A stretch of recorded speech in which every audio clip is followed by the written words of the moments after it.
All right, we're going to be talking about sections 8.1 to 8.2 in this video for Chemistry 1151. This is the beginning of Chapter 8, which is going to be about solutions. So first, let's recap a little bit about mixtures. We've talked about different types of matter, right? Pure substances and mixtures. So pure substances are like elements, compounds, covalent or ionic compounds. And then mixtures are just like what it sounds like, a mixture of all of these things.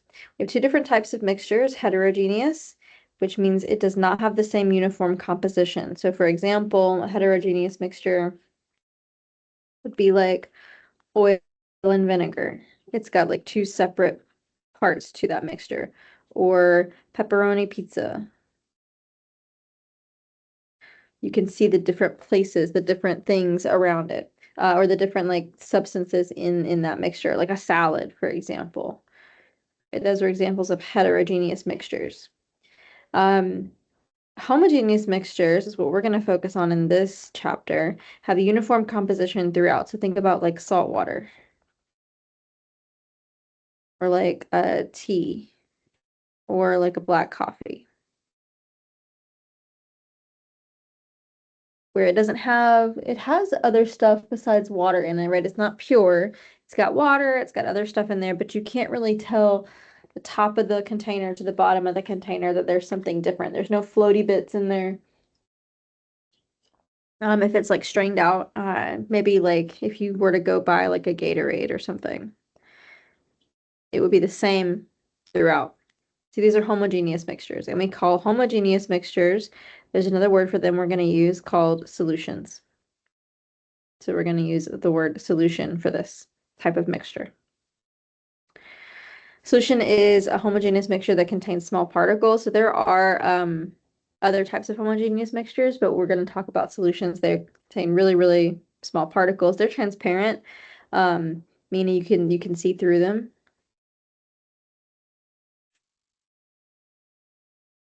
So if you have like a blue Gatorade, for example, it has a color, but you can probably see through it. It's clear, right? Transparent. So there's two parts to a solution. The solute is a thing presented in lesser amount. This is also the thing that's getting dissolved. So like salt water, the salt would be the solute because it's the thing that's getting dissolved. The solvent is present in a larger amount. This is usually the thing doing the dissolving. So like in salt water, so here example would be salt in salt water. The thing doing the dissolving, this is the solvent. So this example would be the water in the salt water. And then we call it aqueous if it has water as the solvent. And we use the little symbol AQ as the state of matter symbol when we're talking about a substance that is aqueous. We'll just say like, I'll say NaCl for table salt, and then I'll say AQ, and this means salt solution, salt water. We use solutions a lot. Air is actually a solution of two or more gases. So air, the air we breathe, is like oxygen, water, carbon dioxide, argon. These are the solutes. And then the biggest thing would be nitrogen in our air. That's the solvent. A saline solution like sodium chloride and water, that's saline. This would be NaCl as the solute and H2O as the solvent.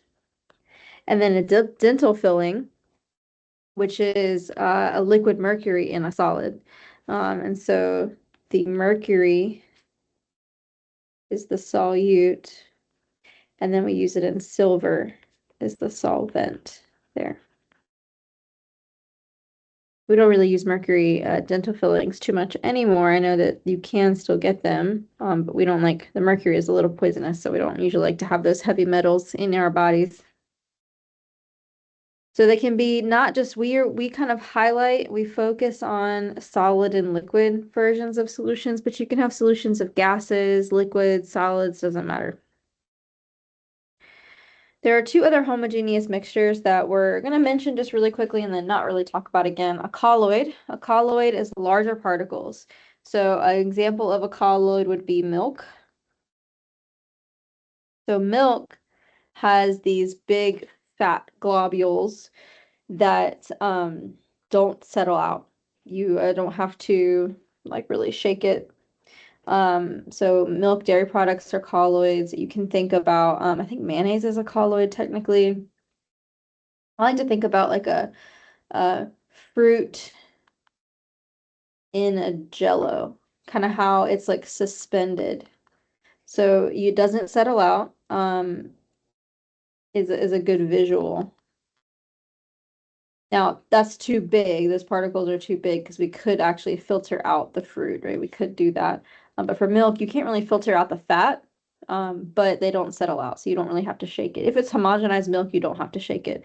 We homogenize it to make it homogeneous. If you don't homogenize your milk, you will see the fat separate out, and we don't like that when we're drinking milk. And so we homogenize it. A suspension does settle out. So a colloid, remember this part, a colloid stays suspended. So the substances in the colloid stays suspended. A suspension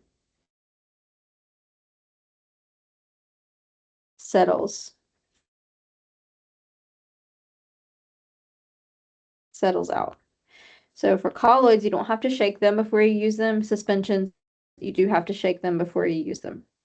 These are very large particles that you can filter. So the difference is they can be filtered, cannot be filtered.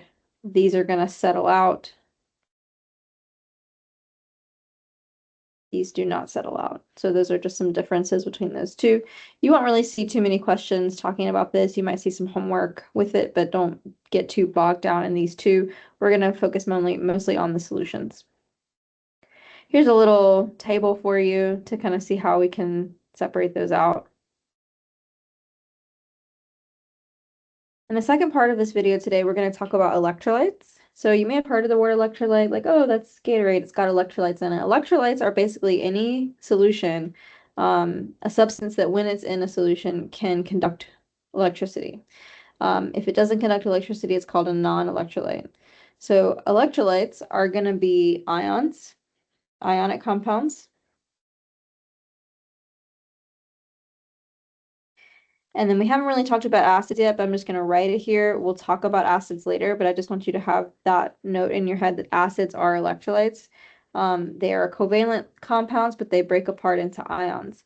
So anybody that dissociates means break apart into ions. Does not dissociate means we're breaking apart into molecules. It doesn't actually break apart into it breaks apart, but not into ions or atoms. It breaks just into individual molecules. Non-electrolytes are things that don't have ions. These are covalent compounds. So ionic compounds and acids, and I can say and bases in this category. We'll talk about acids and bases later, but just so you have that note, once we get to acids and bases, you can say, oh yeah, those are electrolytes. They make ions in water. So electrolytes make ions in water. They make ions, and those ions have charges, and that helps it conduct electricity. Non-electrolytes do not make ions in water. So they don't conduct electricity because there's no charge for any of those particles.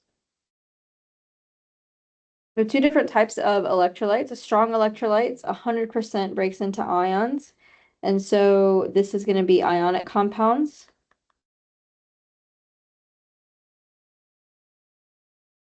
Strong acids, and strong bases. And again, we'll talk about those acids and bases later, but just have this in your notes for later. The strong acids and strong bases, they break apart 100%. So we break apart 100% into ions when we dissolve. Does not stay together. Nothing stays together as like NaCl, for example. The Na and the Cl do not stay together. They break apart 100%. A weak electrolyte would be a weak acid or a weak base. And these make some ions, but mostly stay together as molecules. So it conducts electricity a little bit. You may see like a really dim light bulb or something. So these are all weak acids or weak bases. These are all ionic compounds or strong acids, strong bases. And as you can see, non-electrolytes are all covalent compounds. So ionic, strong acids and bases. You have weak acids and bases. Don't worry about who's a weak acid or base at this point. If you see it in the homework, just look it up. Later, we'll talk more about acids and bases. And then we have some math we can do with these electrolytes. They're called equivalents. So the equivalent is the number of moles of charge that a mole of ions puts into the solution.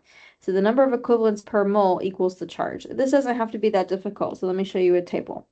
The charge of sodium is +1, so it's 1 equivalent per mole. The charge of calcium is +2, so it's 2 equivalents per mole. The charge of bicarbonate is -1, so it's 1 equivalent per mole. The charge of phosphate is -3, so it's 3 equivalents per mole. And so we can write it like this. We could say 1 equivalent per mole of Na+, 2 equivalents per mole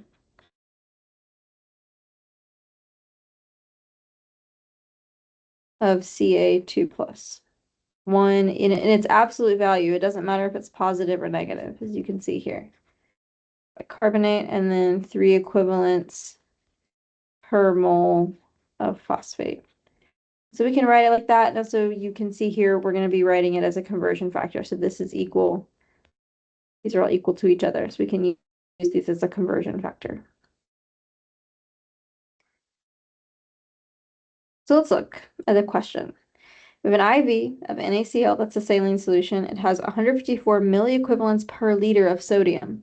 How many milliequivalents is given in 100 milliliters of solution? So we can think about this and go ahead and try it if you want to. Pause the video. But if you're a little hesitant to try this, let's just remember, you can handle anything if I give you a conversion factor. What does that per mean? That per means we can write 154 MEQ equals 1 liter. That per means equals 1, right? And then, so we can use that as a conversion factor. And so if my start, the thing I'm looking for is how many milliequivalents, right? We need to then know how many liters. Well, they give me milliliters. Can we come up with a conversion that goes between milliliters and liters? Sure can. We know that 1,000 milliliters is equal to a liter. And so if I'm trying to find milliequivalents, I can go from milliequivalents to liters, liters to milliliters, and milliliters is what they give me to start with. And so I have everything I need to build this conversion out. So don't let just these different letters confuse you. You know that if you see slash, you can write that as equals 1. Just write everything down that you have, and then we can move forward with it. So here is what it might look like. And let me know definitely if you have any questions. You can also take a picture of the screen and text me and be like, hey, I don't know what's happening here, and I can help you through rationalizing this. Okay, we're going to do some more practice with equivalents in class, and then in your homework as well, but that's all for this video.